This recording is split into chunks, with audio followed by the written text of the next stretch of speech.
Most people are waiting for their life to change so they can feel gratitude, to feel abundance, to feel whole. You know, that's the old model of cause and effect, you know. So if you're living with emptiness, you're living with lack, you're living with pain, most people have been conditioned that something out there has to take away this emptiness or feeling inside of them. But if you believe that you're creating your life and you're living by lack, well, lack isn't going to create abundance, right? So then it makes sense then that you don't really actually create wealth, you generate wealth, you generate abundance. So the moment you start teaching your body emotionally what that future is going to feel like before it's made manifest, well, your body, as the unconscious mind, believes it's living in that future in the present moment. Now, it's a scientific fact that it's the environment that signals the gene. The end product from an experience in the environment is an emotion.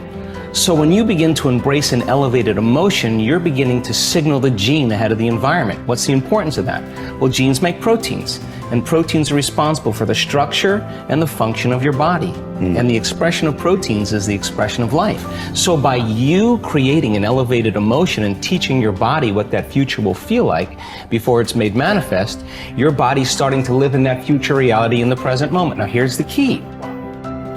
If you were able to become familiar with gratitude, become familiar with wholeness, become familiar with abundance, become familiar with freedom, and you're able to generate those chemicals every single day, more than likely you would be walking around feeling like your future has already happened, and you would no longer be looking for it to happen. You would already feel like it has happened. Now, what is the importance of that? Well, you're literally becoming somebody else. So you're leaving your lack, you're leaving your guilt, you're leaving your emptiness behind. Your personality, literally, Ed, is made up of how you think, how you act, and how you feel. And how you think, how you act, and how you feel is your personality, and your personality is intimately connected to your personal reality, your life. So then if you want to change your life, your personal reality, you got to change your personality. And here we go again. You got to start becoming conscious of your unconscious thoughts. You got to start noticing how you act, how you speak. You got to pay attention to how you're feeling. Some people would live in guilt their whole entire life and don't even know it's guilt because at least it feels like them. So then when you start doing that, you begin to objectify your subjective self. So then when you begin to make small changes, back to thought, a new thought should lead to a new choice. A new choice should lead to a new behavior. A new behavior should create a new experience, and a new experience should create a new emotion. And that new emotion is teaching your body chemically to understand what your mind has intellectually understood. Now your body is embodying the truth. I believe in human possibility, human potential, and I think that one of our biggest limiting beliefs is the belief of how limited we really are. And so my interest is to give people the science to begin to understand how powerful they really are. And I think that science really is the language that does that really well. And the new sciences like quantum physics and neuroplasticity, neuroscience, neuroendocrinology, psychoneuroimmunology, the mind-body connection, epigenetics, all of those sciences point the finger at possibilities. So I want to create a language for people from a philosophical or theoretical standpoint for them to begin to understand what's possible. But then I want to be able to have those people begin to wire that information in their brain completely, because learning is making new connections, right, in the brain. But remembering is maintaining and sustaining those connections. And it's so much easier to lose our vision than to remember it, right? So then we have to begin to hardwire the brain or install the neurological hardware in preparation for an experience. So the more people understand what they're doing and why, then the how gets easier. So I want to then set up the conditions in an environment, in a workshop where people can begin to apply or personalize what they learn so that they can have an experience. An experience then further enriches the brain. But the prize of an experience is an emotion. And once you start feeling unlimited, once you start feeling abundant, once you start feeling worthy, now you're teaching your body chemically to understand what your mind has intellectually understood. So knowledge is for the mind and experience is for the body, and people begin to embody the truth of that philosophy. Now, if they can repeat it over and over again, it'll become innate in them. It'll become natural, second nature, will become easy. They'll begin to master that philosophy. So I want people to begin to understand that thoughts are very powerful. Feelings drive our thoughts, and that they can begin to create a better life for themselves once they understand some of these principles. Your capability is constant, but how much of it you use depends upon the identity you have for yourself. For example, if you feel certain that you are an outgoing, outrageous person, you'll tap the resources of behavior that match your identity. Whether you see yourself as a wimp or a wild man, a winner or a wallflower, will instantly shape which capabilities you access. You may have read the book Pygmalion in the classroom, which details the dramatic change in students' performance when they become convinced that they are gifted. Time and again, researchers have shown that students' capabilities are powerfully impacted by the identities they develop for themselves as the result of teachers' belief in their level of intelligence. In one study, a group of teachers were told that certain students in their classes were truly gifted and to make sure that they challenged them to continue to expand. As can be expected, these children became the top achievers in their class. What makes this study significant is that these students had not actually demonstrated higher levels of intelligence. And in fact, some had previously been labeled poor students. Yet it was their sense of certainty that they were superior, which had been instilled by a teacher's false belief, that triggered their success. The impact of this principle is not limited to students. The kind of person other people perceive you to be controls their responses to you. Often this has nothing to do with your true character. For example, if a person sees you as a crook, even if you're an honest person and do good things, this person will search for the sinister motive behind your acts. What's worse is that after making a positive change, we often allow others in our environment who have not changed their image of us to anchor our own emotions and beliefs back into our old behaviors and identities. We all need to remember that we have tremendous power to influence the identities of those we care about most. The best effect of fine persons is felt after we have left their presence. Ralph Waldo Emerson. We all will act consistently with our views of who we truly are, whether that view is accurate or not. The reason is that one of the strongest forces in the human organism is the need for consistency. Throughout our lives, we've been socialized to link massive pain to inconsistency and pleasure to being consistent. Think about it.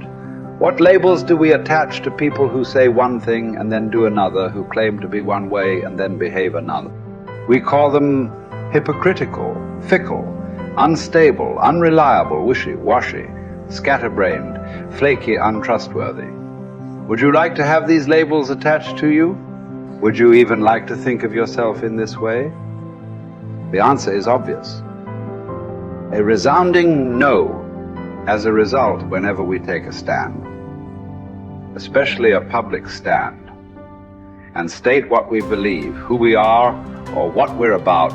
We experience intense pressure to remain consistent with that stand, regardless of what that inflexibility may cost us in the future. Conversely, there are tremendous rewards for remaining consistent with our stated identities. What do we call people who are consistent? We use words like trustworthy, loyal, steady, solid, intelligent, stable, rational, true blue. How would you like to have people consistently use these labels to describe you?